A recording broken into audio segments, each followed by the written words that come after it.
कीजिए और बताइए कि आप ये वीडियो कहां से देख रहे हैं। अब बिना समय बर्बाद किए चलिए शुरू करते हैं। चाणक्य नीति की वो गुप्त चालें। कभी भी किसी इंसान को अपने ऊपर हावी होने की इजाजत मत दो। दोस्तों, यही वो सबसे पहली और सबसे खतरनाक गलती होती है जहां से इंसान का पतन शुरू होता है। लोग सोचते हैं कि अगर सामने वाला अपना है, बाप है, भाई है, पति पत्नी है, दोस्त है या बॉस है, तो थोड़ा सह लेना चाहिए।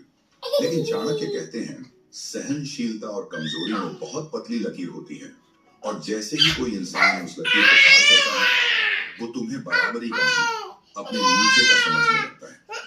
हावी होना कभी एकदम से नहीं होता।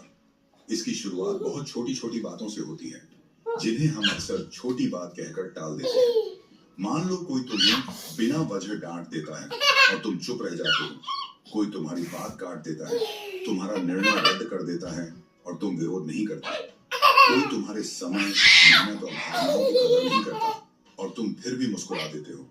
बस यहीं से खेल शुरू हो जाता है। सामने वाले के दिमाग में एक बात बैठ जाती है, ये इंसान सह लेता है, इसे दबाया जा सकता है, और फिर वो धीरे धीरे तुम्हारी सीमाओं को कुचलना शुरू कर देता है। आज आवाज ऊंची की, कल ताना मारा, परसों तुम्हारा आत्मसम्मान कुचल दिया, और तुम्हें पता भी नहीं चलता कि कब तुम उसके जूते के नीचे आ गए।